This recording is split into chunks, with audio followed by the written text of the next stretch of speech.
This is the Dr. Katherine Albrecht Show.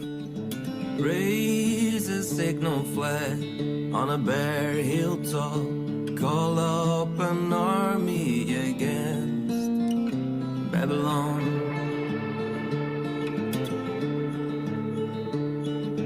Raise a signal flag on a bare hilltop. Call up an army against Babylon. Wave your hand to encourage them. Wave your hand to encourage them. As they march into the palaces of the high and mighty. I, the Lord, have dedicated these soldiers for this task. Yes, I have called mighty warriors to express my anger.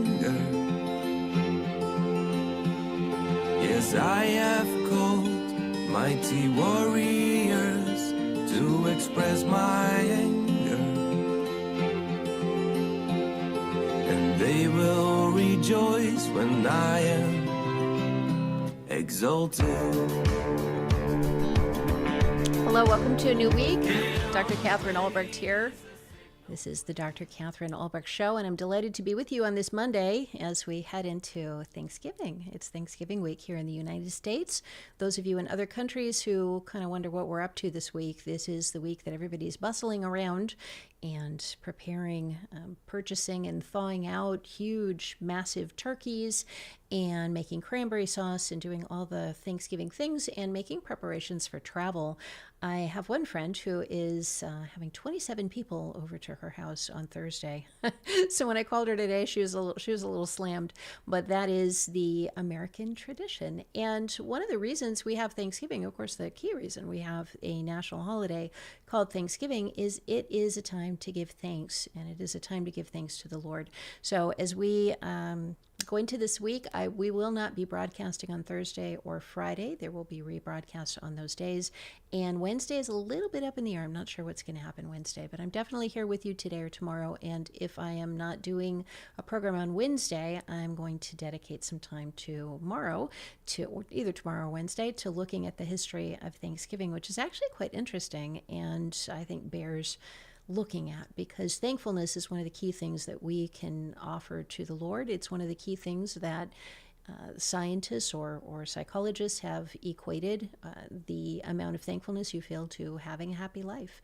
So we'll be talking about that. Why is it that gratitude, why is it that thankfulness is such a powerful tool to prevent depression, such a powerful tool to retain optimism, and it's probably the thing we most need right now in this particular era of American history, or world history, as it were. This period of time that we're living in needs a little less depression, a little less anxiety, and a little more joy. So we'll be talking about thankfulness coming up. All right, so I have a story on my screen in front of me right now that I want to share with you. And it is from new research that's out. Now, this is not going to surprise anyone, but I'm going to talk not just about the findings. This has to do with screen time, what it does to us. But I want to talk about why we're not doing anything about it. Why it is that we're recognizing it, we're seeing it, and very, very small little pockets here and there, you're seeing people reaching out in resistance to it. But for the most part, we're all saying, yeah, we're all in trouble. We're all going to die.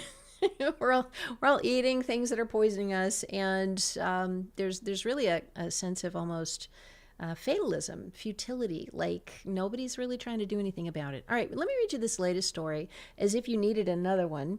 This one, what happens to kids' brains after thousands of hours staring at screens? Oh, good question. Let's find out. Children with more screen time showed cortical thinning in brain regions involved in memory. Now, this is important because it is one thing to show behavioral problems. It's another thing to actually show structural differences in the brain. Those are incontrovertible. We saw something very similar when I had Dr. Harold Koenig on the program a couple weeks ago. He talked about the differences in the brain between those people who have a religion and believe in something and those who don't. And there are very similar results to the brain structure to what we're seeing here. So not believing in anything, not having a religion, not practicing a religion, not praying, not going to church, not believing in much of anything, causes the human brain to, in some ways, sort of atrophy. It thins. It becomes more vulnerable. The key prominent structures of the brain involved in well-being begin to shrink and thin. And now what we're finding is the same thing is true with kids having screen time. And I'm sure adults as well having screen time. It's causing changes in our brains. This is not just an experience of, I don't know, I'm having a shorter attention span these days, and it's really hard for me to get anything done, and I feel like I'm addicted to this thing.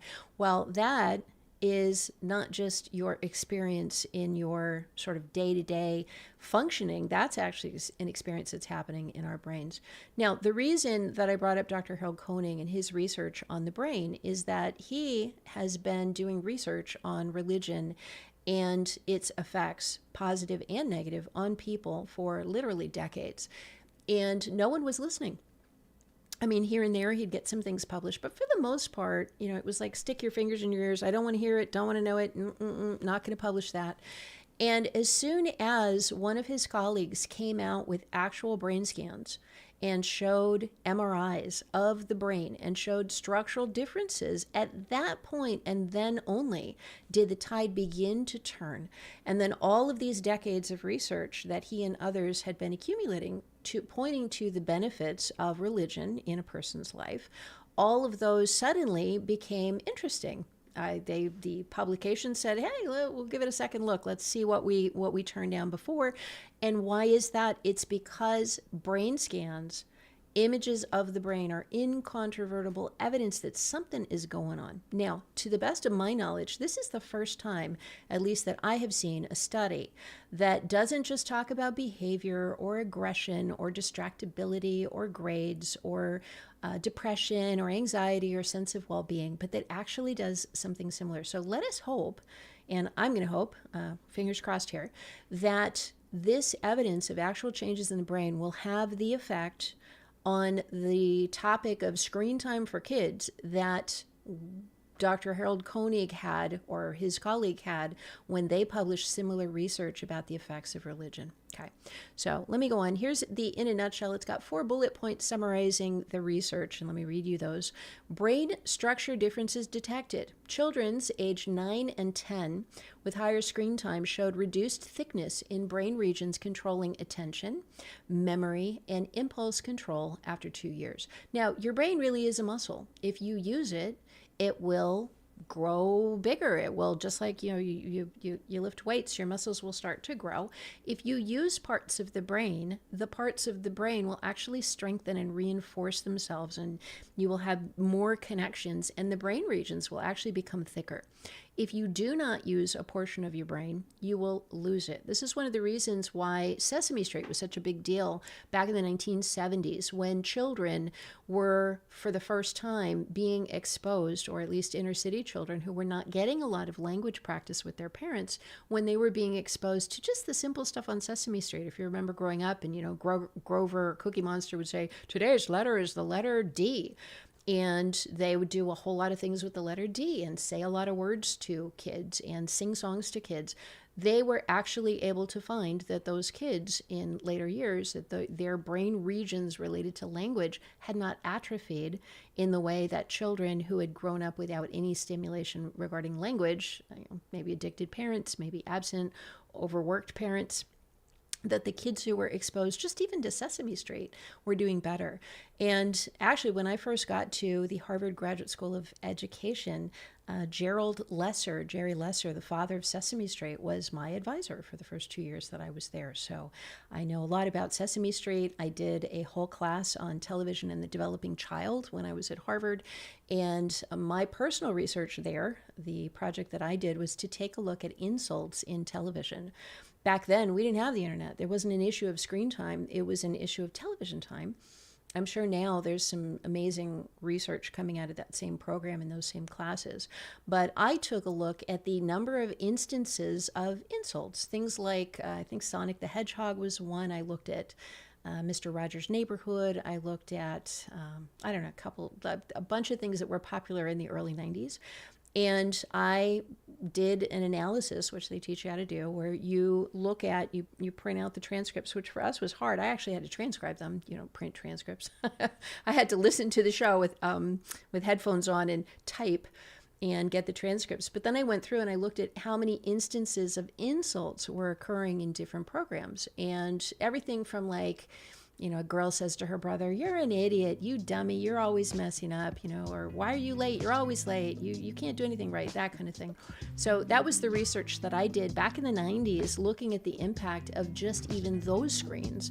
Now you take it to the next level with social media, which is literally telling people you should commit suicide.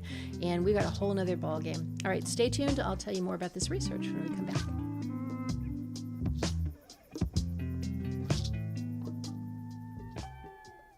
Why are most email programs free? Companies use them as bait to lure people into their system so they can scan their data and sell them to advertisers. It's like a hotel giving out free rooms so they can film people sleeping and then sell the video. You'd never agree to that. StartMail restores your privacy. No one but you sees your sensitive data, and it costs less than a postage stamp a week. StartMail.com. It's email you can trust. Your email is your business, but if it's spied on, hacked, or intercepted, it can fall into the wrong hands. The solution is encryption, a high-tech way to scramble your data so no one can read it. For years, only the technical elite could use this powerful tool until StartMail came along. StartMail not only lets you encrypt the email you send, it encrypts your entire account. Encryption. It's just one more way StartMail.com keeps you safe. Hi, this is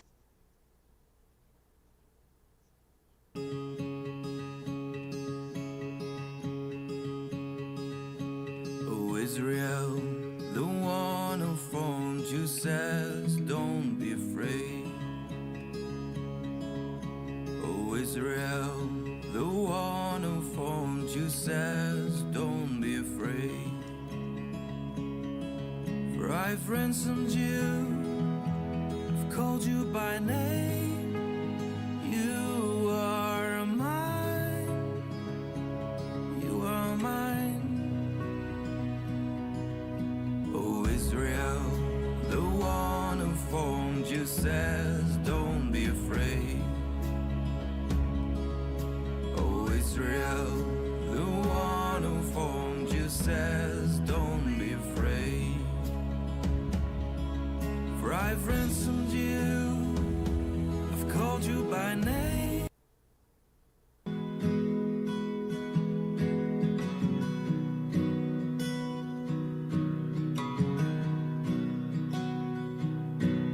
Peace flowing like a gentle river. Righteousness rolling over you like waves in the sea. Peace flowing like a gentle river. Righteousness rolling over you like waves in the sea.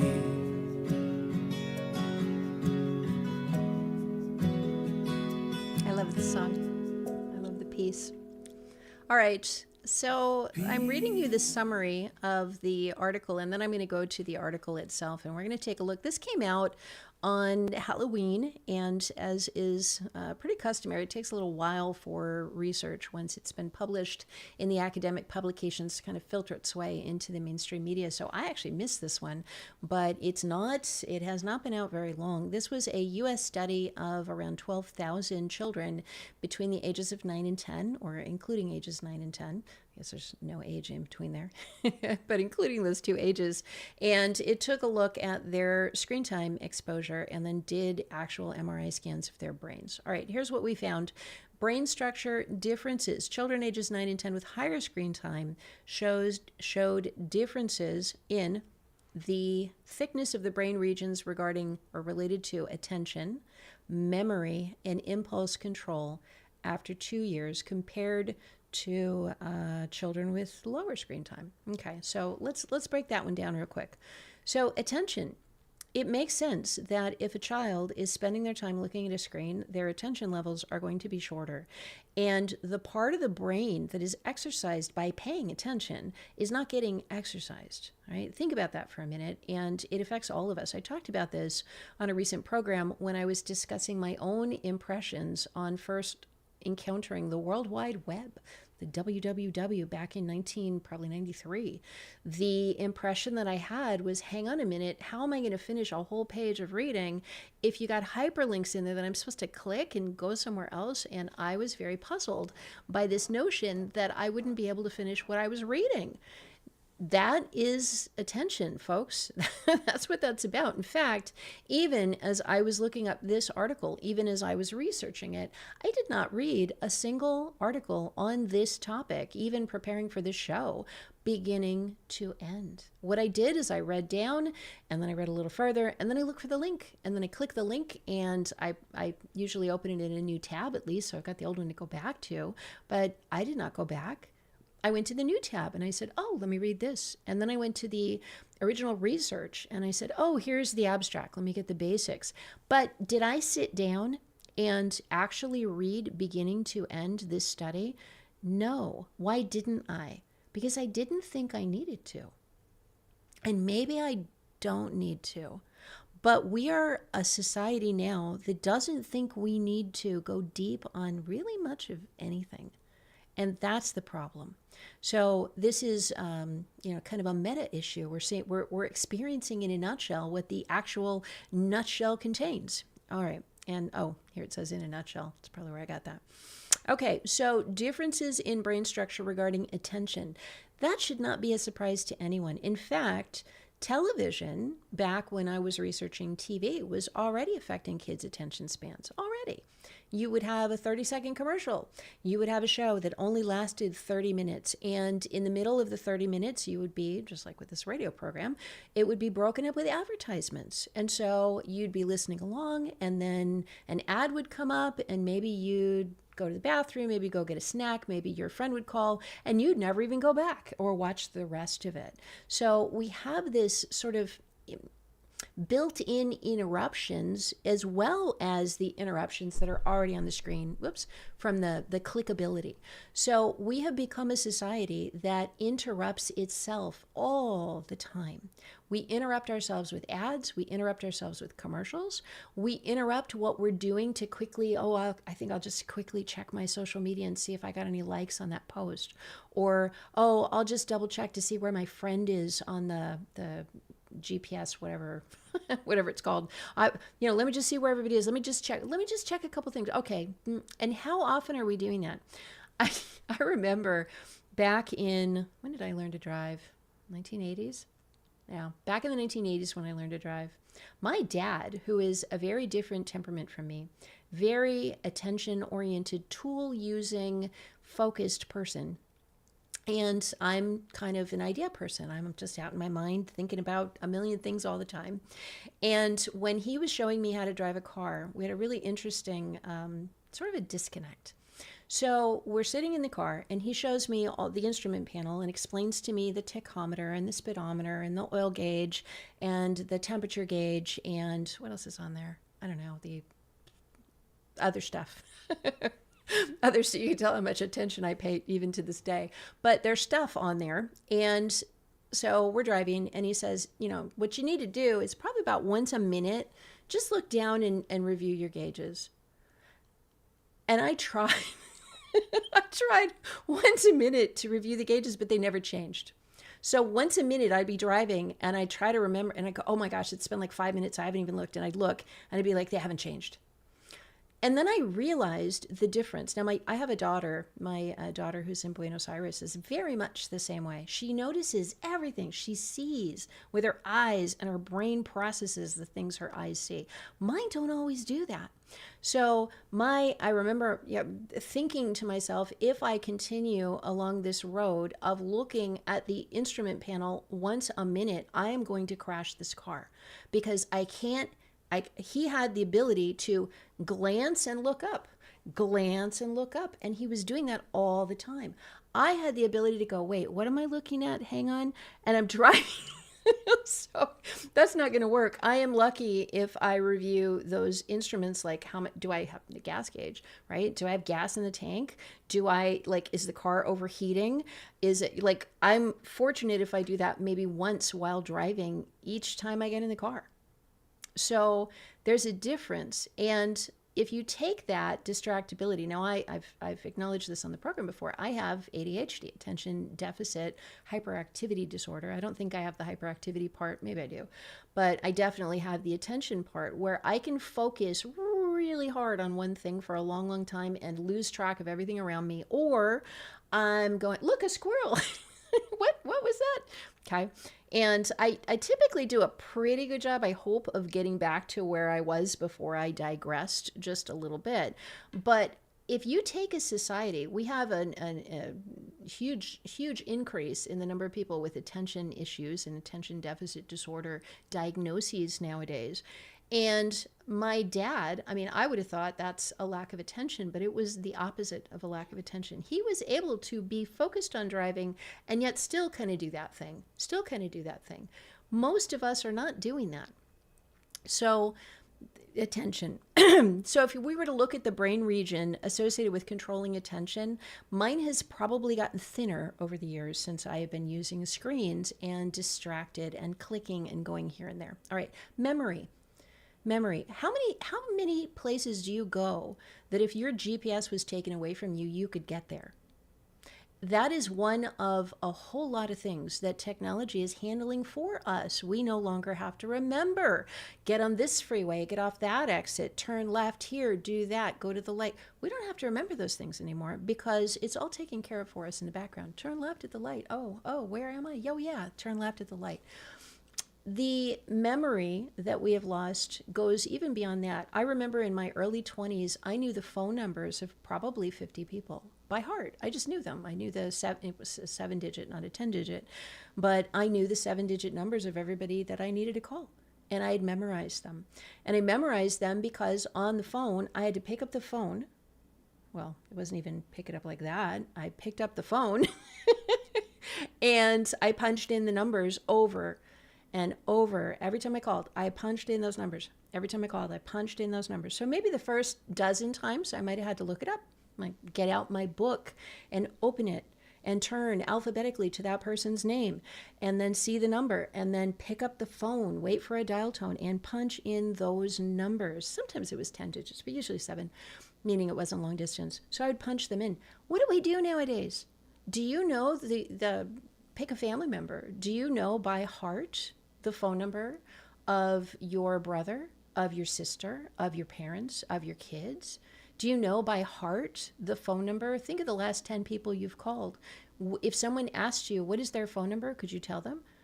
Probably not, because when was the last time you actually thought about that phone number? You just pulled up their name and clicked on their name, and the phone just magically rang. So the things that we used to memorize, directions, how to get places, recipes, how to make things. Now, why would I memorize a recipe? I can just go on and look it up again if I forget it, right? So we're not memorizing them. I had so many recipes in my head, recipes for baked goods that had, a tablespoon of whatever, a tablespoon of vanilla extract and a quarter teaspoon of alum and, whatever it was. I memorized them. I knew them by heart. I knew how to make pancake mix from scratch by heart because I made it a lot.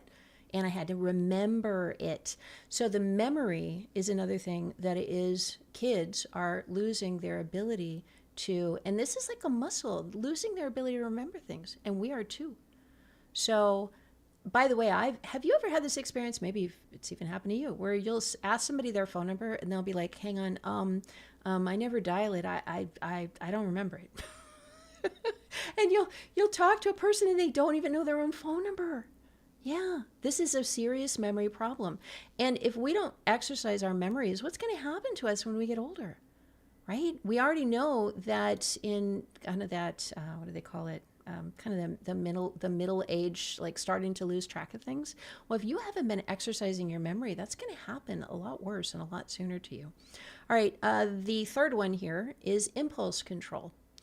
Impulse control, there's a lot of experiments on this with children. The famous one is you give the kids the marshmallow and you tell them, I think I did a vignette on this, you're going to hear it coming up, but they asked the kids to avoid eating the marshmallow, and if they didn't eat it by the time the researcher came back, they'd get 2 marshmallows.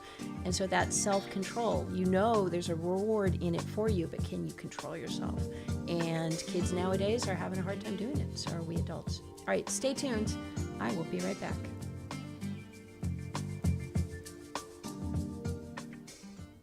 Is your email box overrun with spam? With a StartMail account, you'll never have to give your real email address to a stranger again. Online shopping, newsletter subscriptions, getting that 30% off coupon, they all need your email address. But with StartMail, you can invent new addresses or aliases linked to your inbox behind the scenes and give those out to people while keeping your real address hidden. It's just one more protection from StartMail.com.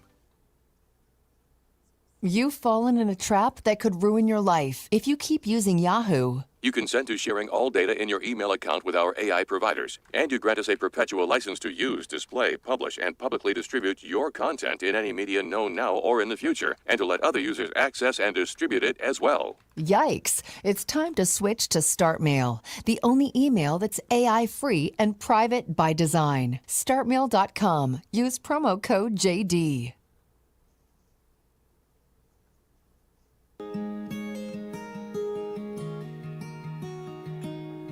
I saw a huge crowd, too huge to count. Everyone was there,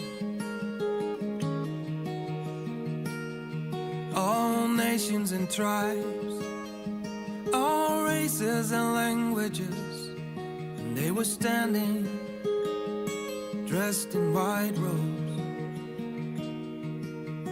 dressed in white robes, and waving palm branches, standing before the throne and the Lamb, heartily singing. Salvation to our God on His throne, salvation to the Lamb, to the Lamb. Salvation to our God on His throne, salvation to the Lamb, to the Lamb.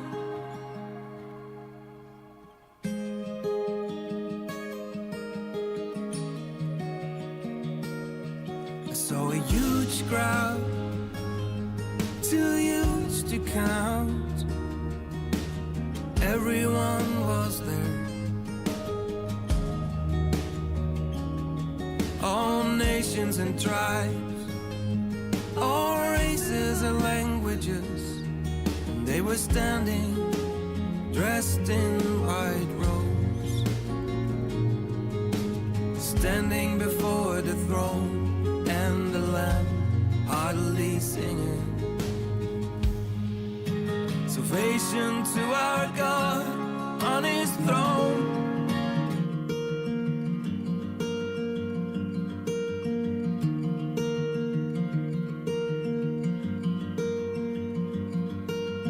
I am the Lord who opened the way through the waters, making a dry path through the sea. I am the Lord who opened the way through the waters, making a dry path through the sea.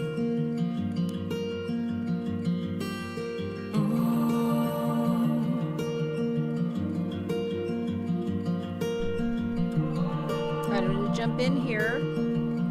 I have a couple of articles about the article, and then I have the original research as well. So let me continue through the 4 bullet points that are the summary. This is from studyfinds.org. They do actually a pretty decent job of taking recently published research that is interesting and summarizing it. So studyfinds.org is the website if you want to check them out. I've found a lot of interesting stuff there. Science, wellness, food, lists more, and that's astronomy, animals, beauty, cancer research, children, diet studies, education, environment, exercise, history, longevity, money, parenting, politics, society, sports, weight loss, and weird. If you're interested in any of those topics and you would like, in a nutshell, a very short summary and overview of what is the recent research that's coming out in any of those areas, studyfinds.org. It's a pretty cool website. They're not a sponsor, but they probably should be. All right, so getting on with these close to 11,000 and change children in ages 9 and 10 and looking at the impact that screen time had on them. Here's the other things they found. So we already saw that there were structural changes, reduced thickness in brain regions, attention, memory, and impulse control. The second bullet point linked to ADHD symptoms. So that's not surprising because if the area in your brain related to attention is thin and not as well developed, and if the area in your brain related to impulse control is thin and not as well developed, then your behavior and the processing of your brain, your ability to function in the world will look an awful lot like ADHD. So that's not surprising to me. That's very similar, but they measured them using different measurements. Here's what they found. Kids with more screen time had smaller cortical volume, which partially explained increases in ADHD-like symptoms over the study period. So writing that in a different way, I would say that they found an increase in ADHD-like symptoms. Now, they didn't call them ADHD symptoms because they did not screen these children officially for ADHD. That was not part of the study. There were thousands of kids in here, so they didn't do that, but they found symptoms that look like ADHD. Chances are pretty good that the number of kids who would have actually qualified as having ADHD would have been greatly increased over the study period. The other part of this is smaller cortical volume. Like literally we're shrinking our brains, folks. We are shrinking our brains. We are going backwards. We are unevolving, if you want to if you want to use that. We are unnatural selecting. We are like naturally selecting ourselves into a backward state where our brains are becoming smaller. Our brains are becoming smaller and weaker and less competent because we have all of this screen time. All right, the third bullet point here, large-scale tracking. Researchers followed nearly 10,000 American children with MRI scans, making this one of the most comprehensive studies on screen time and brain development. And I love the fact that they have actual visual evidence. So anyone who wants to say, oh, no, it's not that bad, can say, hang on, this brain is smaller than that brain. And that's consistent across the kids who did use technology and stare at screens and those who did not. The differences are real and they're there and they are causal. All right, well, I guess they're not because the fourth bullet point, here we go. Causation unclear. The study found associations but cannot prove screens cause brain changes. I suppose that one argument would be it doesn't even make sense. If your brain is thinning for other reasons, then that might drive you to spend more time on screens. I guess that would be the opposite interpretation, and it doesn't make any sense. So I'm sorry. If you showed me that a whole bunch of kids in group A had a lot of screen time and had thin brain structures, and a group of kids over here had very little screen time and very thick brain structures, then it would be hard to prove causality, because then you could say, well, maybe it is the case that when you have these robust brain structures, you don't need to be doing screen time. You have enough to keep you busy in the world at large, and you are driven outdoors to do things with your hands and to live life and read books. And if you have those thin brain structures, then I guess you're going to be driven to looking at screens because you don't really have much else going for you because of the thin brain structures. That would be one explanation, except for one little thing. This happened over time. They actually watched the kids with the greater screen time. In the thinning of their brains got worse and worse and worse over time, the more they were using the screens.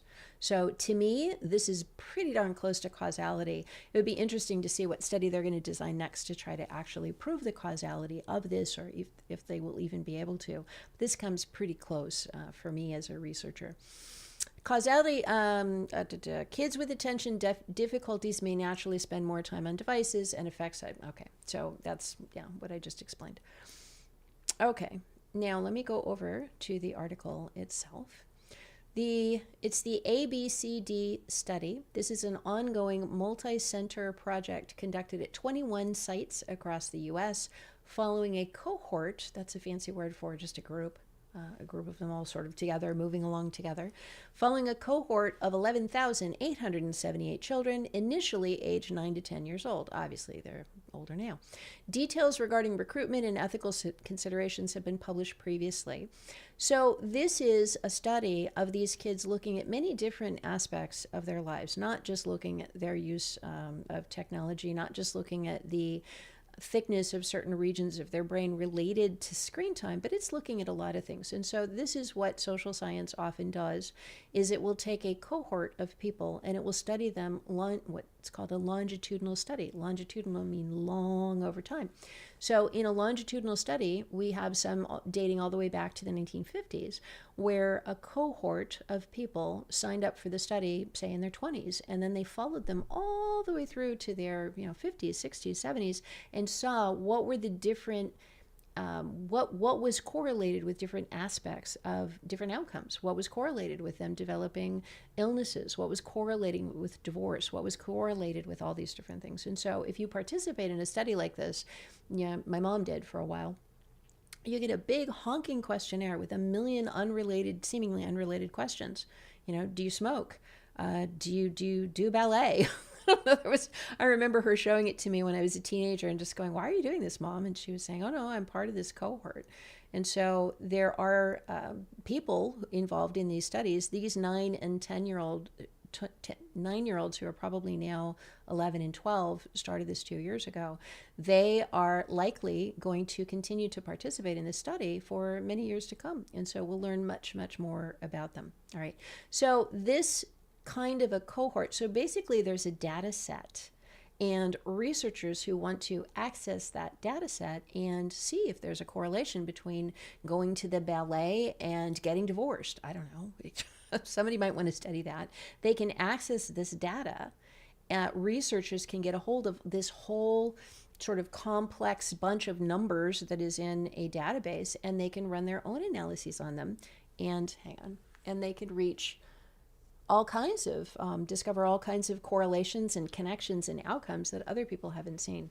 One of the best examples of that for me that I can use to explain this to you is the discovery that erythritol, erythritol, the artificial sweetener, or the all-natural healthy sweetener, which it is not, is actually toxic and causes strokes. And the way they found that is they had a longitudinal study looking at people's dietary intake, and they found that there was this certain group that was developing strokes. And then they tried to see what do they all have in common. And they found that what they all had in common was they were eating erythritol. And not all of them, obviously this is like trends and statistical analyses and such, but basically that's the deal.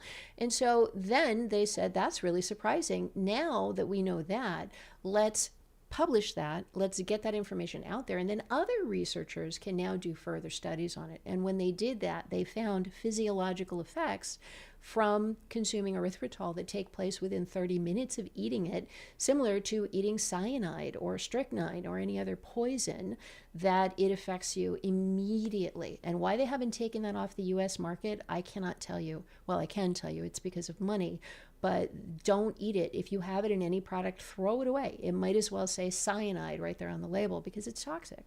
And how did we learn that? We learned it because one of these studies, inadvertently, they found a connection between two things they hadn't thought to look at. And so these data sets are invaluable. Huge amounts of information in these data sets that can be very helpful. So this particular one, the ABC study, hang on, make sure I'm still connected. I am. Okay. Okay. The ABC study is an ongoing multi-center project at 21 sites across the U.S. following a cohort of nearly 12,000 kids. Details regarding blah, blah, blah. Then it says we, meaning the researchers of this, obtained data on brain structure. So again, they've got the whole set. Here's what they're looking at. Brain structure, behavior, and demographic breakdown. In other words, are these kids from wealthier families? Are they from more challenged families? Are they from families whose parents have high or low degrees of education? Are they from families, minority families? Does ethnicity play a role? So there's all these different things that they look at in the demographic characteristics as well. And then there's a table summarizing this. So male and female, the parents' income is one of the things they looked at. They looked at the race. They looked at their scores on puberty. Oh, that's probably something worth looking at. They looked at their sleep duration. They looked at their physical activity. They looked at whether they were left or right-handed or ambidextrous. They looked at their total intracranial volume. That's literally the size of their brain. And then they looked at their screen time and their ADHD score. And then they correlated it all together using the magic of statistics. Stay tuned. I've been hearing a lot about the LifeWave patches, and they sound amazing. And I'm thinking,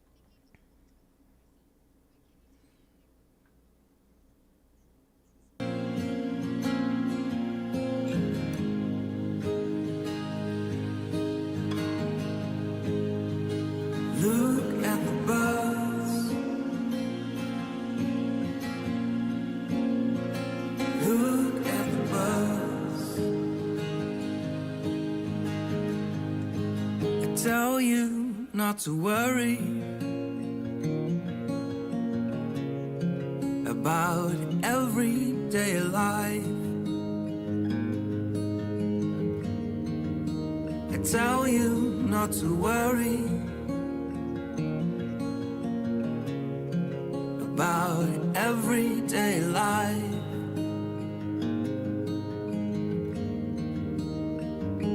Can all your worries at a single moment to your life?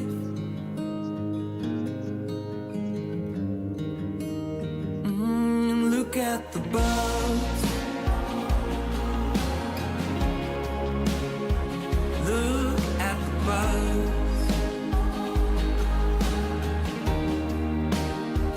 Look at the birds.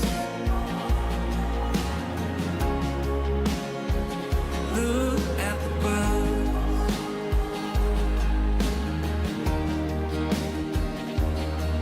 And if God cares so wonderfully for wildflowers, He will certainly care for you.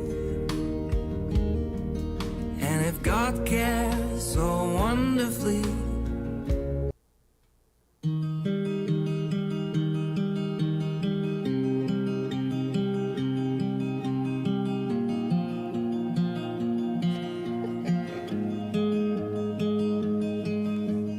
I, the Lord, made you, and I will not forget you. I have swept away your sins like a cloud.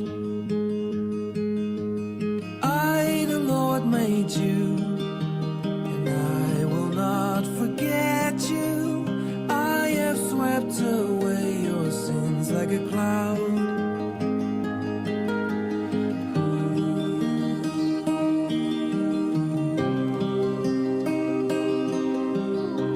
All right, so what's interesting about this study is it was done by Japanese researchers. Scientists from the University of Fukui in Japan, led by Assistant Professor Qilu Xiao, Assistant Professor Masatoshi Yamashita and Associate Professor Yoshifumi Mizuno analyzed data from the Adolescent Brain Cognitive Development Study. Now, that is adolescent A, brain B, cognitive C, development D, the ABCD study. So this data set is available to researchers in other countries. This is one of the beauties, one of the advantages to all of this technology, is that it is now possible for researchers on the complete other side of the globe to access research and information and draw important conclusions. So what I've always said is technology gives you tremendously great gifts with one hand, and then it stabs you in the back with the other. The very same screen time that is causing all of these difficulties for children is also enabling us to study the difficulties with involved in screen time for children. So I've likened this to the devil breaking your leg and then handing you a pair of crutches and going, see? See, I'm helping you out. You'll need to read my book for more on that. But I cannot help but acknowledge that there is a huge advantage to the fact that researchers in Japan who had an interest in this topic were the ones who broke the story on this. All right, so getting back to the article itself, hang on. So I go to the top up here. All right. Now, remember, you can access all of the medical literature yourself. You don't need to go to the Study Finds website to do this, although they do a nice job summarizing things. But you can go directly to pubmed.gov. And I've told you about this before. Pub, P-U-B, like public, med, M-E-D, like medical or medicine, .gov is in the U.S. government. PubMed.gov is the National Institute of Health's repository of all of the research that has been collected and published and is peer-reviewed journals that are published all over the United States, typically in English. Sometimes they'll have other languages as well that you can have translated. But PubMed.gov. So if you want to know, and I've made reference to this before, when I was first diagnosed with breast cancer, I had a lot of well-meaning listeners send me all kinds of products and all kinds of advice, suggesting that I do certain things. And so I could simply hop on to PubMed.gov. I could look them up. And I found that in some cases, the things that were being recommended to me were actually harmful, would actually have made my cancer worse. And I wouldn't have known that simply by doing a web search, because there's a whole lot of people out there who want to give you misinformation. Nowadays with AI, it's even worse. You might be told to take a toxic substance in response or do something. I don't know. AI is hallucinating all over the place in dangerous ways when it comes to medical advice.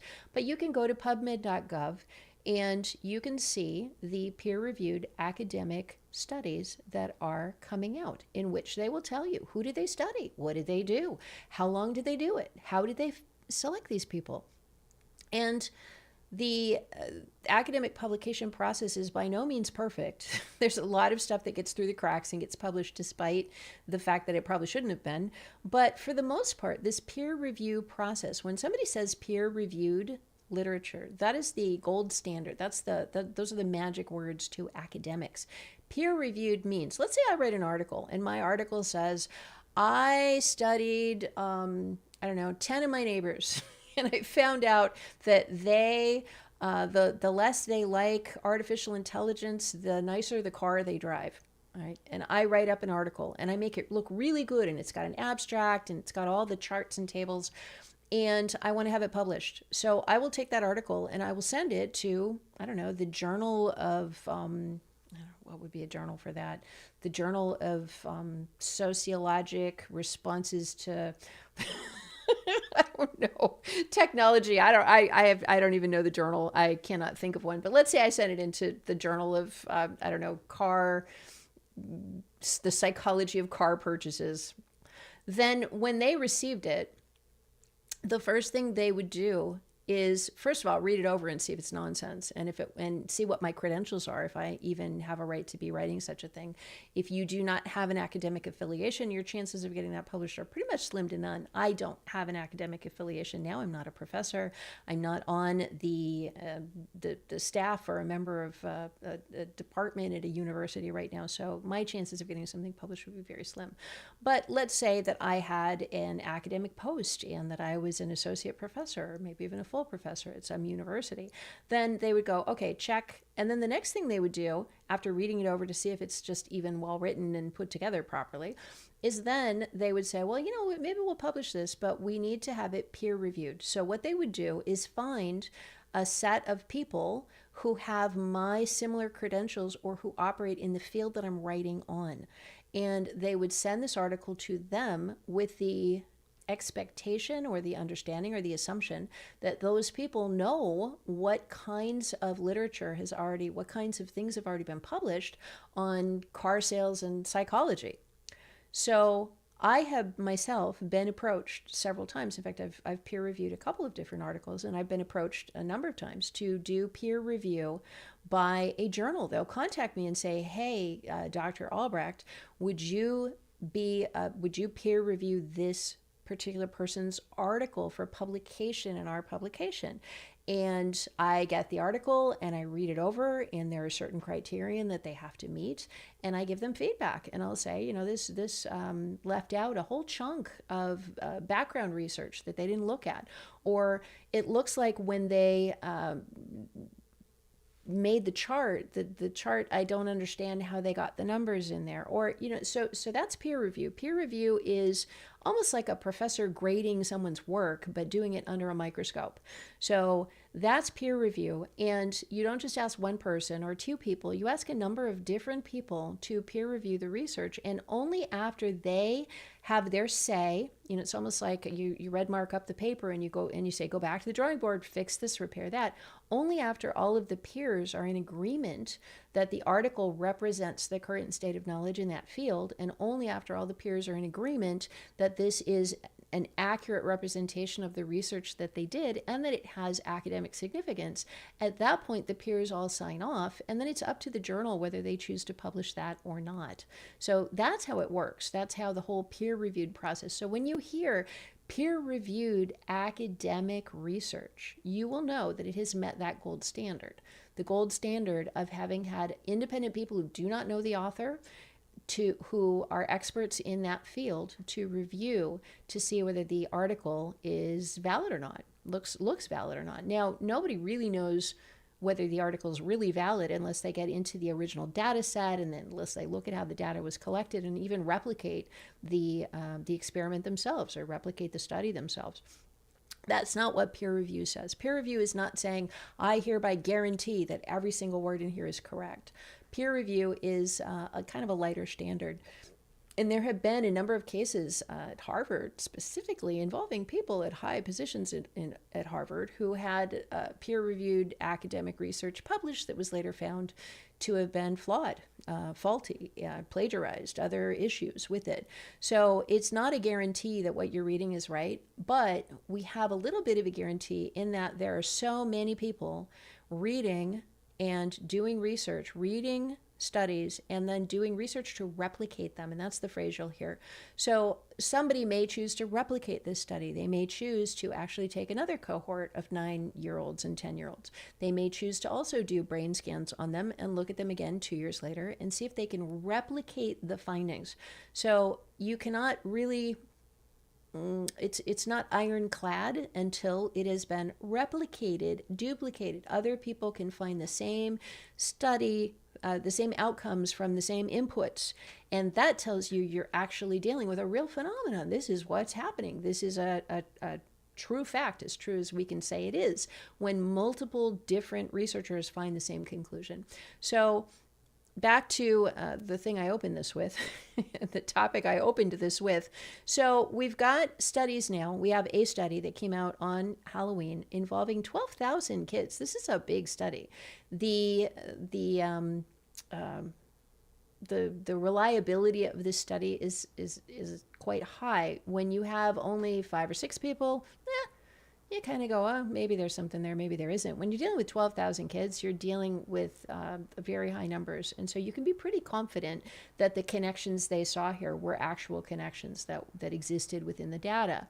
The question that I have, and this is something we'll be talking about in coming weeks and months, what do we do about it? What do we do about it? Can we have a moment similar to what happened in the research on mental health and religion, at which point the brain scans, the MRI scans showing differences in the brain, actually tipped the scales and resulted in people beginning to pay attention to that research? Right? We already know there are a lot of problems with screen time. Let me read you real quick in my last second.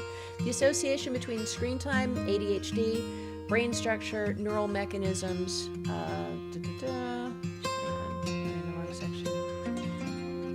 Here we go. Studies have found that increased screen time associated with ADHD, higher risk of, I don't know. It goes on and on. We'll talk about this later. We have much more to say. All right. I'm Katherine Albrecht. We'll see you tomorrow. God bless you. Thanks for listening and watching, tuning in on YouTube.